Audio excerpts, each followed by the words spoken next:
Hi, my name is Rachel McLeod. I'm a licensed clinical social worker and emotional wellness coach.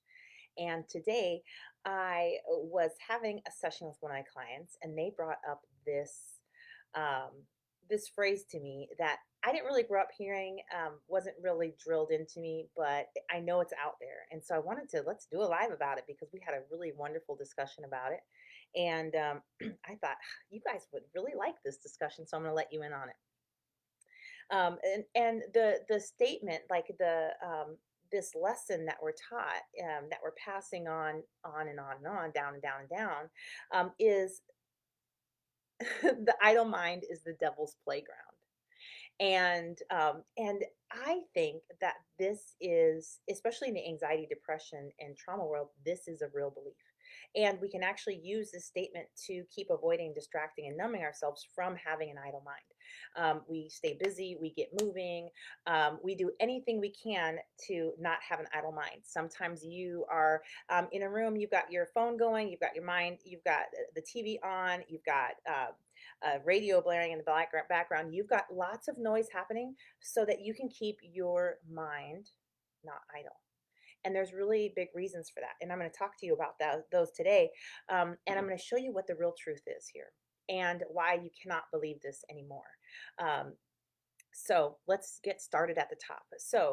Um, let's talk first about what happens when the mind is idle. Okay, because you need to understand this. This is how brains work. And if you understand this, you will follow me very well and you'll be like, okay, I get it, Rachel. And that's really what I want because this is just a problem to be solved. And all these symptoms of anxiety, depression, traumatic stress are just problems to be solved. They are not lifetime sentences unless you choose them to be, or unless you don't believe and you don't get your outcome, right? And you don't believe that you can resolve these things. So let's dive in. What happens when the mind is idle? Okay. Now, what happens in your brain is that all of a sudden you got nothing to do. You're relaxing, you're calming down, getting ready for sleep, you're chilling, right? And you have moments of just quiet. And what happens is that this is the time your inner healer perks up and it's like, oh, all the other activities are quiet now. It's my turn. It's my turn to go and do the healing work we want to do. It's time. And this is a very powerful part, and it's very stubborn, and it's very fixated, and it's very obsessive. And so it takes its job very seriously, which you want it to do. You want it to take your job of healing yourself very seriously and this part is awesome. It is fully committed to you, and it will show up all day, all night, anytime you need it. It's going to get on the case, okay? So now you tune everything out and your inner healer perks up and it's like, it's my turn. Okay. And this is what it's going to go do. It's going to go find pain, problems, worries, concerns. That's its whole job, is to find and resolve them. And so what it's going to do, it's going to go ahead and get up in there and go to the place where all that stuff is located in your brain, right? We're going to call it a place. I call this place quarantine because your survival center has said this stuff is really painful. This stuff really hurts us. Oh man, if this stuff comes through, we're not going to survive. And so it really starts taking stuff and putting it in quarantine. And then it is fully committed to not letting anybody in there and not letting that stuff out. Right?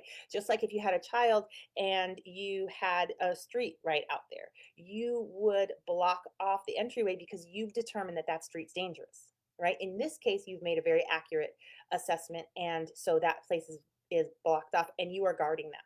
You are not. Nobody passes by there when you're on watch, and your survival center is very similar for you, but it believes that all that unresolved stuff, maybe there were traumatic events, maybe there was some shame or some guilt, and maybe when those things are activated and try to come through and through the healing pathways, which I'm going to talk about those in a second, it's overwhelming your system, and so it says, no, we can't do this, push it back. And it's the boss when it comes to this stuff in quarantine. It is the jailer, it is the gatekeeper. It decides if something's going to come through or not. Okay? And so here you've got some players involved, right? You've got your thinking center, which is where all the magic happens. This is where all the healing happens. And now all of a sudden you're resting and your inner healer says it's my turn. And so it goes into quarantine and says, "Ooh, look at this. Look at this traumatic memory. Look at this emotional wound. Look at this agony that we're experiencing. Look at this problem. Look at this internal conflict." And what it wants to do is it wants to grab it and touch it all up and explore it, and it pulls it through the healing pathways, and it heals it, pulls it through to get it healed. And what happens when it gets in there is it'll break it down, eliminate pain. It doesn't need this. Oh my gosh, this isn't the right belief. Let's throw that out. It eliminates stuff permanently. This is a really powerful part. It will come down and it will take the gems from the experiences, and there are gems in every experience, even kinds of experiences that should have never happened on the earth, right? Horrors, right? But even in them, there are gems that come out of here. If that angers you, I get it. Be angry. I'm with you on that. You do that. And from my position where I sit, I help people process those. And I'm shocked all the time they find these gems and they're like, look at this.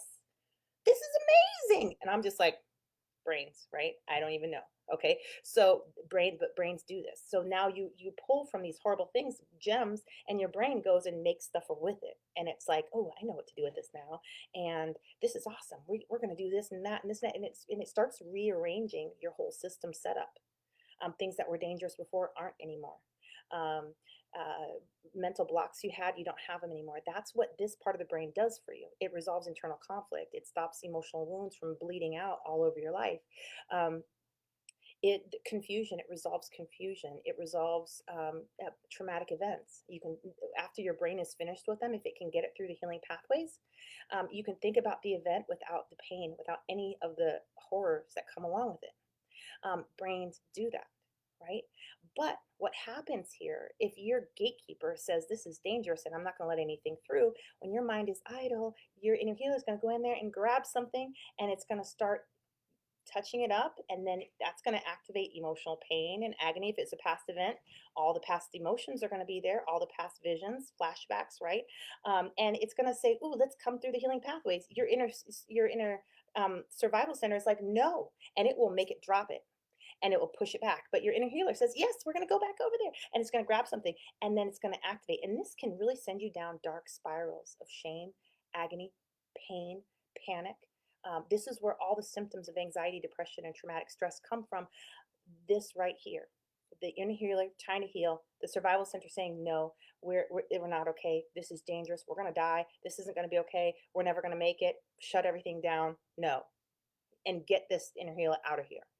And so your brain will actually try and keep you out of there. And that process of your inner healer getting in there and creating that much pain because the healing pathways are blocked and guarded by your survival center, that causes so much pain that that fact right there happening can really become a trauma in and of itself.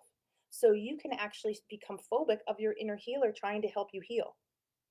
And that's a hard place to be because now you're doing everything you can, like, don't let it, don't let it do that. Don't let it go there. I don't want to go, I don't want to go back and remember those memories anymore. I don't want to talk about that. I don't want to have that panic come on me anymore. I don't like it when my heart races. And even in exercise, right? You might be exercising and your heart rate might start go up, and that reminds you of the panic attack. And oh my gosh, no, we're not even going to exercise anymore because that's not going to be okay. We could start that process, and I don't want that. And this is when you really start to have a whole. I mean, this isn't. This is when you have disorder about a disorder, and it can really get scrambled up in there. You know what I'm talking about if you know what I'm talking about. And if you do know what I'm talking about, go ahead and let me know and just say, yeah, I get it, in the comment box. But what happens then when you're afraid of that process happening, your subconscious mind will help you, your inner healer here, and your whole team will start creating ways for you not to engage in that process. And one of the strategies your brain will use is distracting and staying busy, keeping your mind from going into that idle place, that place of doing nothing. If you can stop and prevent the doing nothingness, that's just that that pain won't start. That process won't start. That process that you're afraid of going down that dark spiral downward, or being triggered, or being set off, or going into flashbacks, or going into dissociation. Um, any of those things that will, if you can keep your brain busy enough, that will stop. It won't stop, but you're going to have to work really hard because you're going to have to stay really, really busy. But this has its own challenges, right? If you're got to stay busy, and let me tell you, we're not just talking about busy because you got projects. We got busy because if you don't, you will be drug into hell of symptoms of anxiety, depression, traumatic stress. And that comes with a certain level of panic and desperation and drive. And if you've ever been around any of us that have this kind of things, we just look like rock stars that are just so busy. But we're not. We are in like we need to stay busy for our life. Okay. And that's because we've got this stuff going on over here. And we've learned never let our mind be idle. Okay. And so that's a challenging place to be. And there are consequences to that. Right. It's very hard to be connected to people when you have to stay busy, that you can't really talk and be still at the same time and look in their eyes. No, you got to be washing dishes. You got to be doing this. You got to be, and your husband's following you around the house as you're doing all the things. Right. That's because you have to stay busy. I mean, that really can kill your sex life. I mean, I've been talking about that lately, but it's for real. Like these are the problems we're having. We're having them in our bedrooms. We're having them with our children. Our children, we need to be present and hang out with them, but we find that we can really um, our mind can become just open and relaxed, and then that process happens and our inner healers bring in all of the regrets, all of the self-doubt, all of the shame, all of these negative associations. Maybe you're seeing in your daughter now the things that you are afraid of, that you don't like about yourself, and now you're having a hard time because you kind of feel like you don't like her or him. And but really you're like, what's that all about? It's me. And right, so but you don't want to be thinking about that, so you're trying to play with your kid, but it's not really safe because your mind could go places, because it's not that much activity to just be present with a child, right? So now you might need to have your headphones on and your things, but you're not really playing anymore, and you're not getting that connection, and that hurts, and now you're disappointed and you're missing out, and you feel like you can't touch all the joy that's available to you, and all because of this one problem that you're afraid to let your mind be idle. And I get it. This is it. This is what we're dealing with. This is a side effect of anxiety, depression, and traumatic stress. And really, it's a side effect of having unresolved emotional pain, traumas, internal conflict, problems, those sorts of things. And so I'm going to keep going down my list. Um, and so, yeah, so your inner healer's job is to do your healing. That's its job. And so when it goes, it's looking for, I made a big list. So I'm going to tell you, I'm going to read from my list. Um, when it's when it's activated and it's like, oh, it's my time to do some work. And mind you, this also happens while you're sleeping, and this is the cause of many nightmares. Is your inner healer is actually trying to help you heal while you're sleeping. It's actually what it's supposed to do. But if it's blocked and cannot do the work, it will not be able to help you. And so it'll wake you up because you've gone into a state of a survival state, because your survival center said, oh, what's going on here? You touched my stuff. I told you not to touch my stuff. And here you are. And so you've got internal war, right? And this makes things really, really painful. And so, but your inner healer is worried. It wants to go find your worries. It wants to go find your concerns, your problems, your traumatic memories. It wants to make sure those get scrubbed down. It wants to make sure those get broken down, digested, move through your healing pathways. It needs to make sure, it's like, what would happen if I do that again? It needs to touch that. It needs to feel that. It needs to make plans. It needs to make a new program for you to keep you safe. And if it can't get that stuff in there, it can't make the programs. And it's like, I need that. I need to make the programs. And this is why this whole process is why we have in one of my groups, we're having a really wonderful discussion about betrayal. And betrayal is very traumatic, right? And when we have a betrayal trauma, if we don't get that through the healing pathways, what happens is the brain doesn't get to understand it. It doesn't get to create programs for it. It doesn't know, if that happens again, I don't know if I'm going to be able to keep myself safe. The brain knows this. And so the brain is then, it's walking around like nothing's safe. It's not safe. I can't keep it safe because I don't understand what's happening there, and I can't get to it. And so now I have a new partner and a new life, but I can't really relax because I'm afraid of that thing happening. And that's really frustrating, because you're like, hello, it's fine. We're done with that. Logically, but your brain is not satisfied. It doesn't think it can keep you safe. Your survival center doesn't. So it wants to go back to that all the time. And you're like, I'm done with that. But your brain isn't. And that's the big key here, is that you're trying to run faster than your brain is able to go. But let me tell you, if you can start working with your brain in a way that you can get it up to speed, it'll do this stuff ahead of you. It'll just do this stuff faster than you. And it's fast when it does it, because the brain is an electrical system. Once you start working with the brain in the way the brain likes, it starts healing and moving at lightning speed. And it's awesome to watch. It's awesome to have that experience because it's like light bulbs are going off constantly. It's really awesome. It's really awesome. Um, but it's committed to getting that whether you like it or not. Your brain wants that trauma, and your brain wants this stuff. Right? Now, I'm going to talk about easy ways to process this in the end. So stay with me. Don't give up yet because I know that many of you are having a reaction. Well, if it needs that, we're never doing it because I'm never going into that. Right? And really, what you're telling me is that you can't resolve this problem directly. And that's okay. Many people can't. I work with lots of people who cannot directly process something. And that's all right. There's other ways, but you got to process it. Okay, because I'm going to tell you why. Stick around here. Here we go. Um, so the whole job of your inner healer is to pull stuff from quarantine, unresolved emotion, especially it loves that stuff, and pull it through the healing pathways. Right? I don't know what direction the healing pathways go, but let's just pretend it goes here through your prefrontal cortex into the back of your brain. I don't know why not. You know, but its job is to grab hold of emotion. Now, what we're talking about is fear, right? We're talking about shame. We're talking about horror, terror, anger, depression, sadness, grief. That's the stuff. Its job is to go grab that and pull it through, right? And get it through. Once it does that process and it finishes that process, done.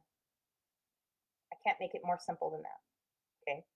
That's what it does. Now, it's simple, but doesn't mean it's easy, right? Everyone typically needs different strategies for the pulling through, right?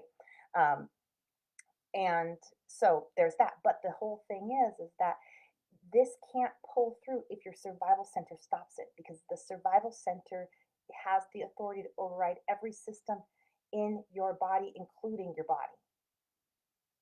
And if it says this is dangerous and it's not coming through, it's not coming through. You can talk about it, you can journal it, you can tell the world, you can tell whatever. It's not coming through because your survival center said no, it's not happening. And it doesn't like that you're talking about something that it's responsible for and it's going to punish you because it wants you to stop doing that now.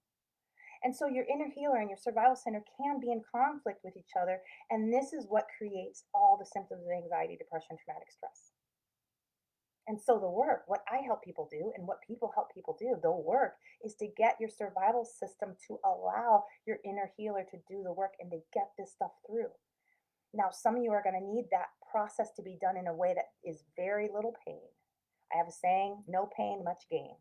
It is not a situation where, okay, now the door is open, let's run in there and grab things. You're going to piss off your survival center and it's going to shut this whole thing down. And now you're going to have to rework this whole thing. So less is so much more sometimes. And so that's one of the reasons why I don't lay this out for you all because you can really hurt yourself with these. If you don't know what you're doing in your inner world and you don't know how to work with your survival center, and you can get your butt kicked hard. I mean, I can't say that any more clearly. I mean, it's bigger than getting your butt kicked. You can really mess yourself up. And I'm not willing to be part of that. So get a professional, learn the strategies, right? Okay, let's keep moving here. But I want you to get the concept because if you know the concept, you know what you're looking for, you can find the system that's going to work for you, and you could stop messing around with all these things that don't work and that re-traumatize you. And let me tell you something, if you don't want to go to a therapist again because you had that one bad event, I understand. Don't go back to that therapist. You shouldn't be having bad events. That's their job, is to make sure it's not bad and that it gets through the healing pathways. If they don't know how to do that, they're not anxiety, depression, traumatic stress specialists. And guess what? They might be wonderful marriage counselors. They might be fabulous career counselors. They might be fabulous conflict resolution specialists, but they don't do this. You can see them when you're done pulling the emotion through the healing pathways, right? And you eliminate those symptoms of anxiety, depression, and traumatic stress. Okay, that's what you're looking for. You need to pull that stuff out. And now let's go back. We're talking about, is the idle mind the devil's playground? Okay, I want to answer that so bad, but I'm gonna wait. We're building. We're building.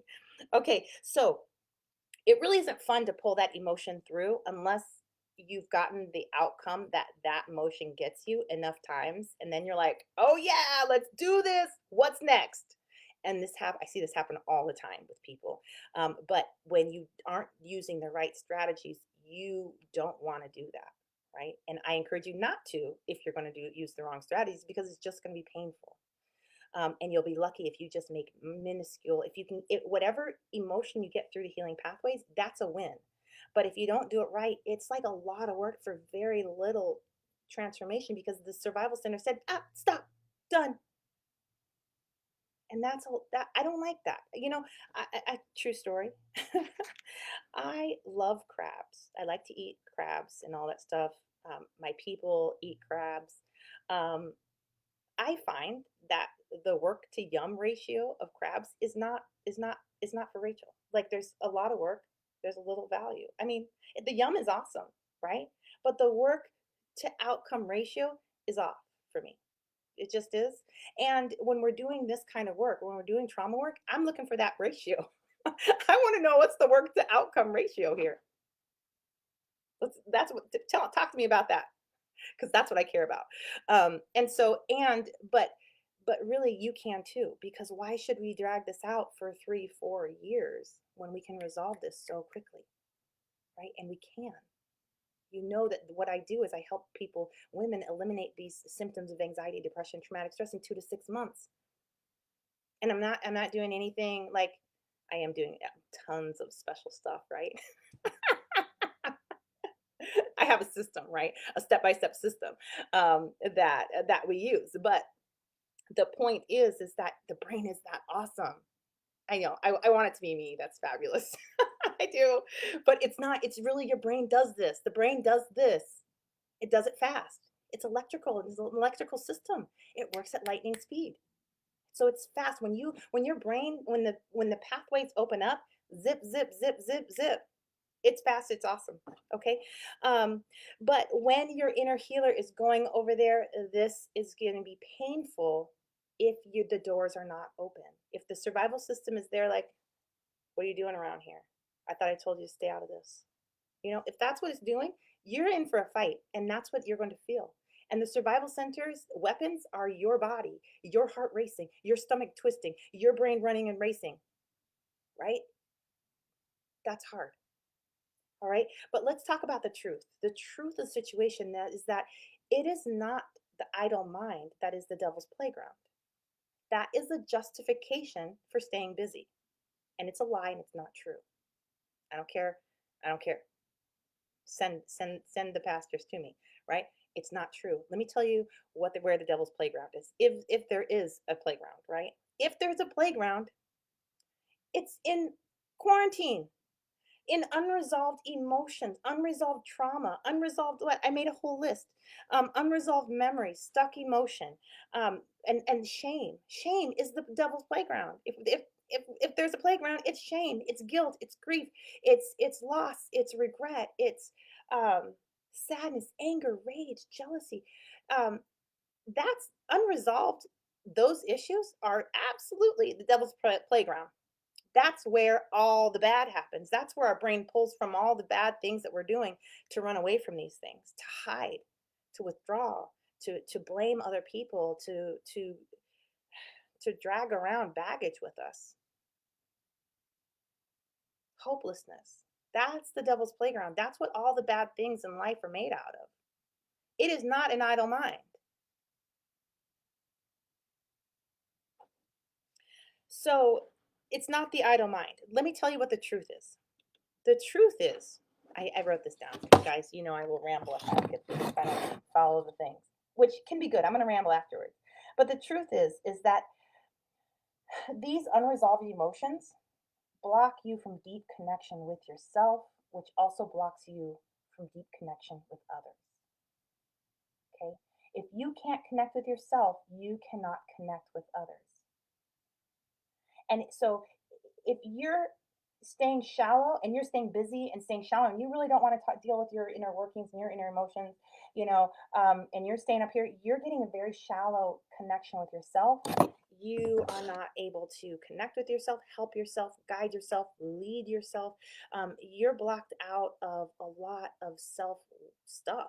You can't love yourself. You can't accept yourself. You can't know yourself, because half yourself is locked over in quarantine and you can't get to it because your survival center won't let you in. And you're blocking the healing process. Well, and let me tell you what, pause right there. Um, you are blocking the healing process by staying busy, numbing, distracting, right? But let me tell you what, if you don't have the strategies for healing, that is your best strategy, is survive. But if you're distracting, numbing, avoiding, and you're avoiding the idle mind, make no mistake, you are in a survival strategy. You are not in a thriving strategy. You're not in a healing strategy. There's no amount of numbing, avoiding, distracting that's going to move that stuff through the healing pathways. Okay. And I'm not mad at you. I've been there, done that. When I was numbing and distracting, I was playing Sudoku on my phone like I was training for the world championships, man. I was like, I, it got a little crazy, right? And so and that's just one of the things I did to distract. And let me tell you the hurt and guilt that comes from that, right? And we can't stay in a place in that place. We got to move on from that place. But let me tell you, if you don't, you can stay in that place forever. You can stay in numbing, distracting, and avoidance land forever. People do. You know it. People go to the grave with this stuff. You get a choice when you want to solve this. It can be solved. Many of you don't know it can be solved. Let me tell you right now, while I have the opportunity here, this can absolutely be solved. You can eliminate every single symptom that is in your world. You can, it's gone. You can resolve that if you learn how to help the brain help itself through the healing pathways to get all this stuff through there. That's it. It's really simple, right? It's simple. Doesn't mean it's easy. Um, but that's the truth, is that if you want to have deep connections with other people, you've got to have it with yourself first. And you might be sick of hearing that. You know, if you can't love yourself, you got no room for loving anybody else. Also a truth. Annoying, but also a truth. And the fastest way to get more love towards you is to love yourself, because all of a sudden the whole world shifts around you to match up and line up with you. And if you love you, well, oh, that's what we're doing with her, with Rachel. We love Rachel, right? And that's where you have all your control. That's where you have all your creation is happening here. And that's inside, in deep, right? Now, but if you're distracting yourself from going into your inner world, where right now there might be shame, pain, self doubt, traumas, fears, anxieties, terror, panic. If you can't get in there, you are not connected with yourself. So you're missing connection with your authentic self. You're missing connection with all of your creative power. And you're finding yourself blocked in many areas of your life because as it is within side of you, so it is outside of you. If you got internal conflict, you got external conflict. If you got internal blocks, you got external blocks. That's how it works. Okay. Now, I want to talk about the truth of a little bit more about this. The idle mind is the devil's playground. Okay, let me tell you, I'm gonna just pull the curtains back and like really bust that one hard right now, like super karate chop kick. I don't know if that's a thing, but seriously, I'm gonna take you to the hole right now. So prepare your minds for right. And maybe it's just me that's astounded by this, but when I feel like we run into norms that we don't even question, that all of a sudden when we turn and look at them, it's like all the things that make total sense just totally make, and it's like, anyway, I've been having a lot of those things lately. But the truth is that the idle mind is the gateway to like the, I don't even know how to say it, guys. Hold on. The words are coming to me. The idle mind is the gateway to like the land of unlimited possibilities, right? Um, the quiet mind, the idle mind, is like the subconscious playground, and the subconscious is unlimited and it connects with all kinds of phenomenal things. I can only call them things. I mean, I read books and books and books on this, and I don't want to blow anybody's mind too wide open, um, but you know, people have said that the subconscious is really where you plug into the mind of God. And you call God whatever you want to call God, all the universe. Like it's where you plug into the universal source. That idle mind is the moment for that. When your mind clears out, I mean, so many of our inventors, our great minds, they'll say that they sit in silence and the ideas come to them. They visualize. Like this is a place of creation. This is a place of power in the quiet mind, the idle mind.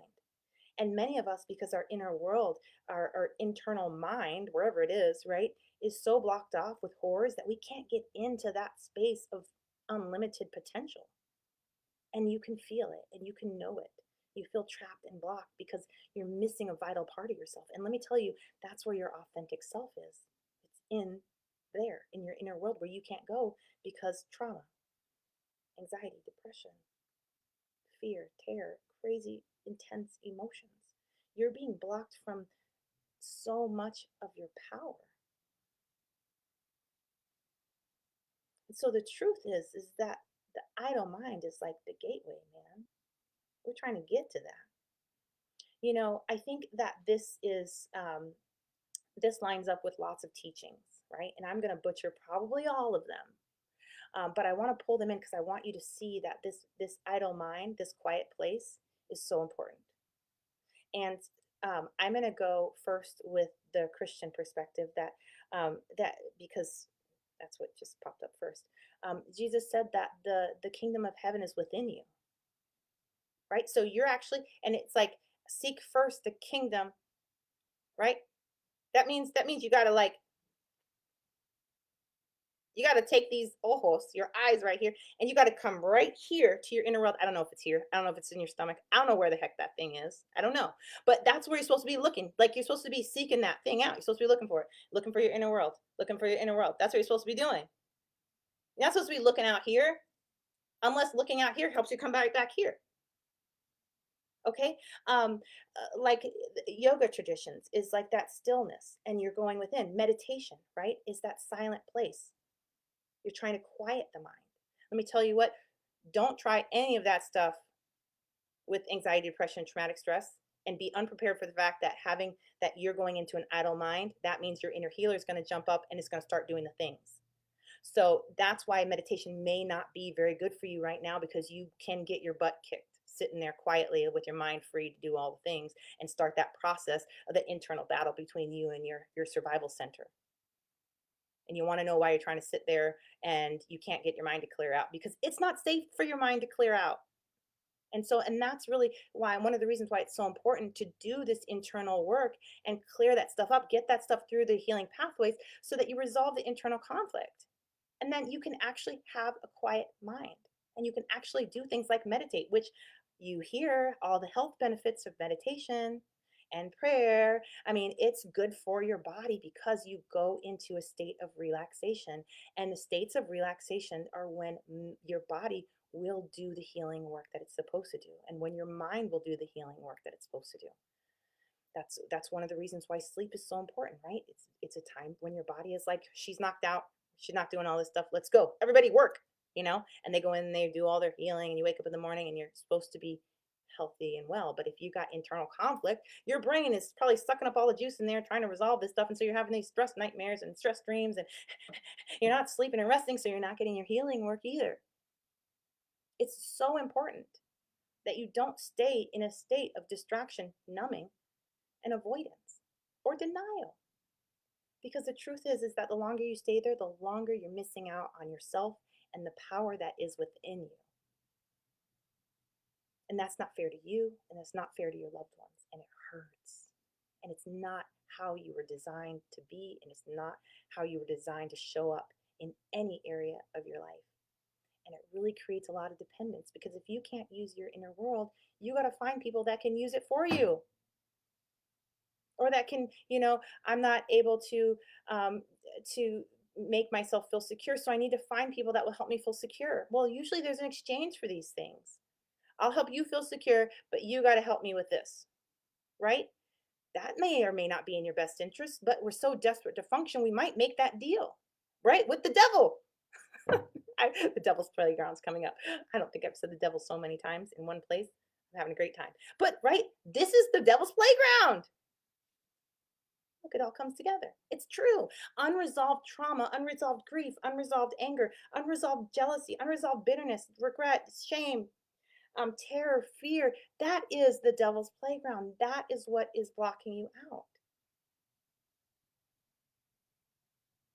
It's not, it's not a quiet mind. So I hope that you're seeing what I'm saying there. I hope that you see that you're this whole thing coming together, and that it's okay to use a strategy of avoiding, distracting and numbing, because even if you were at war, right, there would be times of fleeing, there would be times of not engaging the enemy.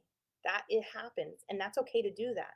But you can only stay there for so long, because in anxiety, depression, traumatic stress, they grow and they take over more of your area. Oh, you used to go with your friends? Oh, not anymore. You used to, be able to drive by yourself. Got that too. Can't do that. Right. So it's a time thing.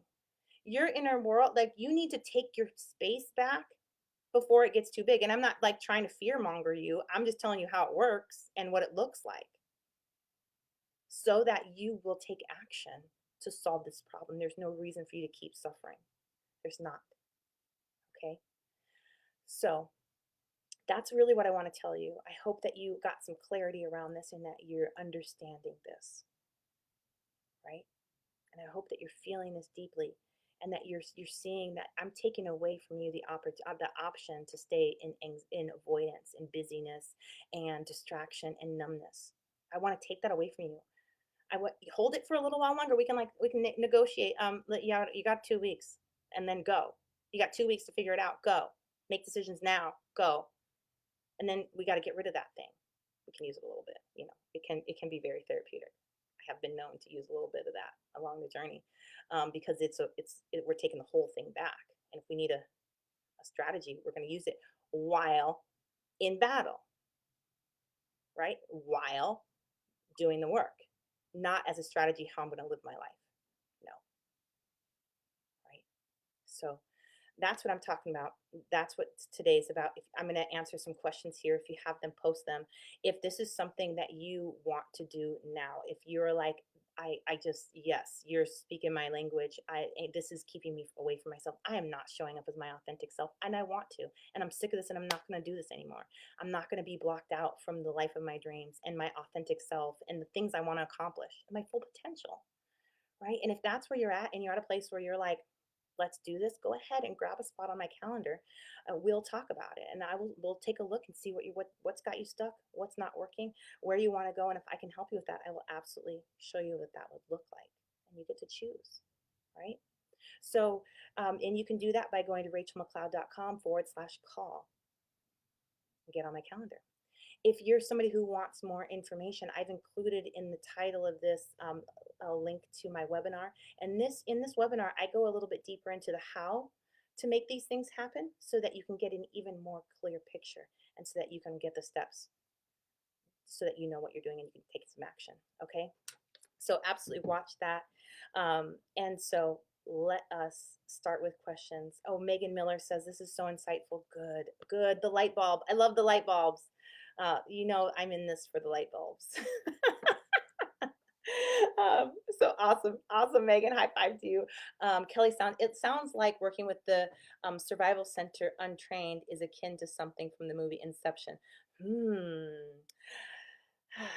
You've caught me in that I don't watch movies very often. So I don't know, but I'm so curious about that. And then we've got, she says this, you've got me almost curious about watching that, but it kind of sounds really horrible. So I don't know if I'm really that interested. But it is, working with the Survival Center Untrained it can be really dangerous. If you want to take it super duper duper incredibly slow, you probably would be okay, but that means it's going to take you longer to heal. And so, and if that's your path and you feel called to that, do that. But really, you want to go slow. Um, um, the idle mind is the gateway to the land of unlimited possibilities. Yes, thank you for that quote. It's true. It's true. That's what everyone's talking about. And I really didn't even get to like hop through different traditions. I only got to two. But you know, we'll have to do a tours through more, because I'm drawing blanks in my mind. Let me say this: if you come from a different tradition and this lines up with you, and you've got some sayings, post them, send them to me, because I would like to expand my cultural awareness. And I will also be on the lookout too, because right when we're talking about cultural awareness, like right, do your own work. I got you. I'm not gonna make you do my work. Okay, but if you do have something you want to share with me or share with everybody about your tradition and how the quiet mind or an idle mind or a mind that is at rest is the gateway to awesome land and to the land of unlimited possibilities, please share those. This would be a really great time. Um, yes, Fly Lady, Fly Kelly, Fly Lady. I used to work with the Fly Lady. She really rocked my world. She's awesome. Anyway, but this is Fly Kelly. Um, can we also call the idle mind the rested mind? Yeah, and not just rested. It's really the resting mind. If you've got anxiety, depression, traumatic stress, what you've also got is that your survival system is not functioning properly and is really creating a lot of problems. And where was I going?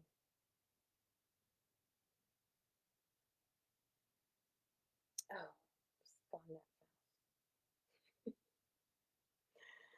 fast. Oh, yes.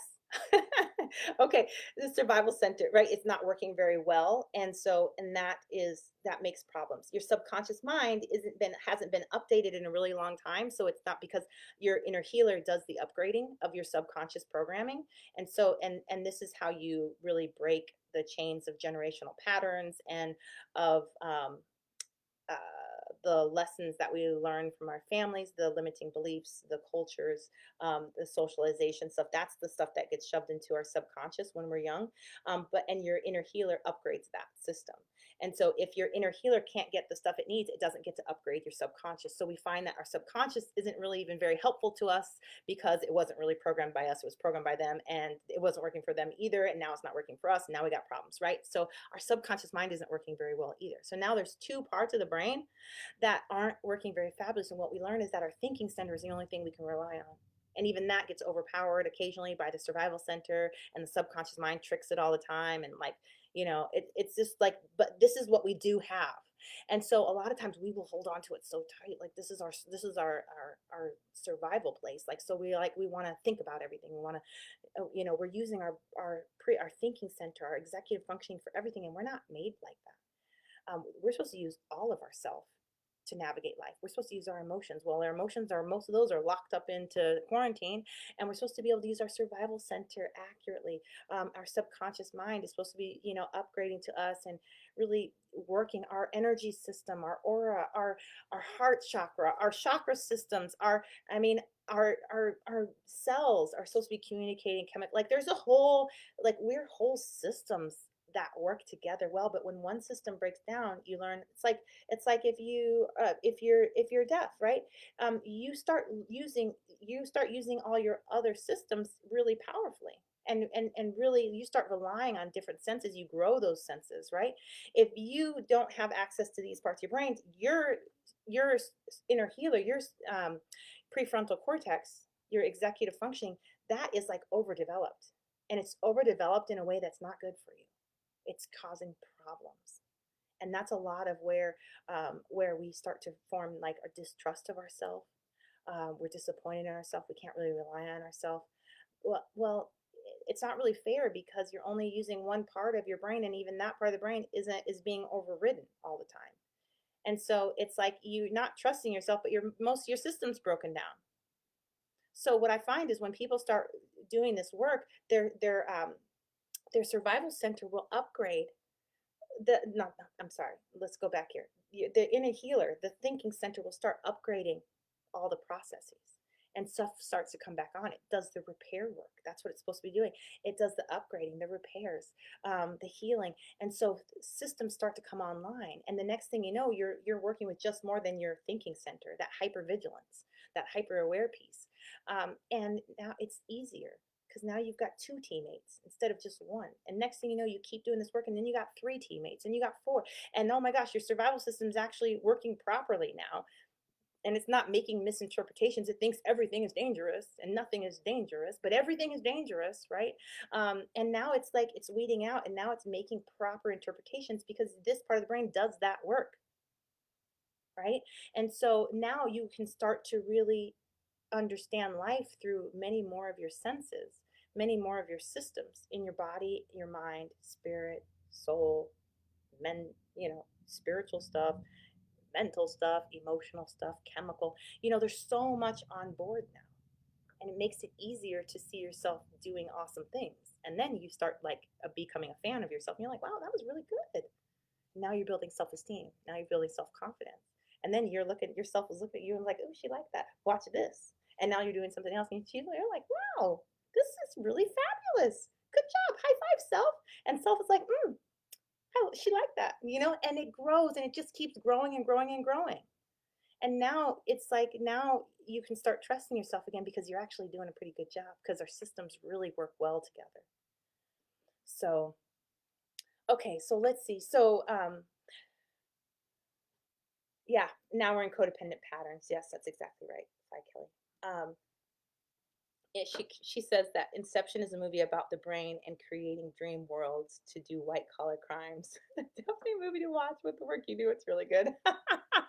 You can use the brain to really do lots of stuff. So it's really good to make sure you really clean out all of that stuff so that you don't like jealousy doesn't get up and make you do bad things, right? You really want to pull jealousy through the healing pathways before you take any action on it because your brain will turn it from jealousy and that's bad to self-awareness and understand and problem solving. And that's really what jealousy is there for. It's to help you understand what you need, what you like, what you want. That's it. It's not to go start like gossiping about somebody and hating on somebody and this and that and this and that. That's the result of jealousy that hasn't made its way through the healing pathways. Okay. So, oh, it's 7.